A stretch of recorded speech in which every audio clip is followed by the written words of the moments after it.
Kanë kaluar 15 vite që kur është ndërtuar dhe ende po flitet për sallën e sportit në oborrin e shkollës fillore Req Rushit Zajazi.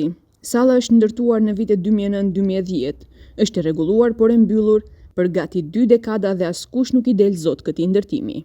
Vitet kalojnë, qeveritë ndryshojnë, por salla në Zajaz mbetet një enik. Nuk është e hapur, qëndron e mbyllur dhe është një labirint në vete.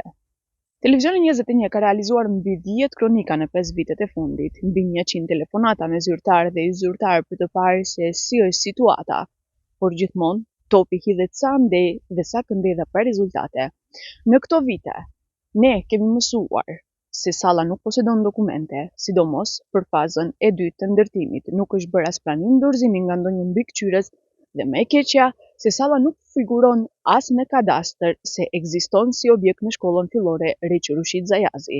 Përbërja e re e Këshillit e ngriti sërish të çështjen në mbledhjen e miratimit të buxhetit. Ose nuk ndërmerren hapa, ose nuk planifikohen mjete për vitin 2026, duke pas parasysh se jemi këtu, është i hartuar buxheti dhe ne duhet ta miratojmë.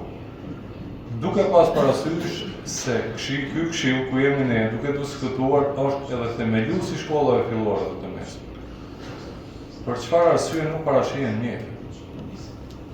Se nuk janë as shumë mjete për të për të jetë funksionale një palestre sportive. Po i lajmë fëmijët tanë, domethënë që edhe kur nuk kanë kushte atmosferike, domethënë për të realizuar orën e sportit dhe aktiviteteve sportive, ata realizojnë në hapësirat, domethënë në mësimtorit, duke pas atë drejtë si çdo mushatari atyre me të cilën realizojnë në palestra sportive. Edhe pse informacionet e televizionit 21 në biseda me zyrtar të ish-komunës së Zajazit thonë se dokumentet janë në komunë, por nga komuna e Kërqovës e mohojnë kategorikisht pajisjen e ndonjë dokumenti për këtë sallë. Ata thonë se salla nuk ekziston as në kadastër dhe nuk posedojnë asnjë dokument.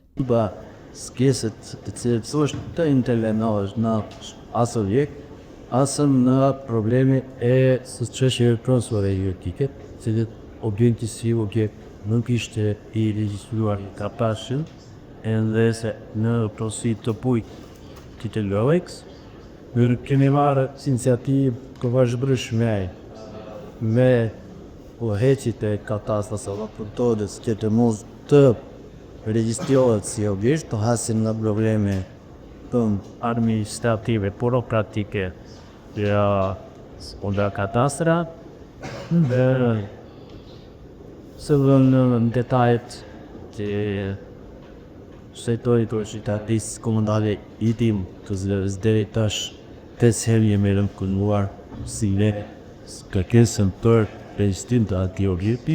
Televizioni 21 ka mësuar se pjesën e parë ka ndërtuar nga kompania Kartele Gostivarit, ndërsa pjesa e dytë nga një kompani e Kërqovës. Prej 15 vitesh që kur është ndërtuar askush nuk ka shkelur aty dhe është e papërdorshme.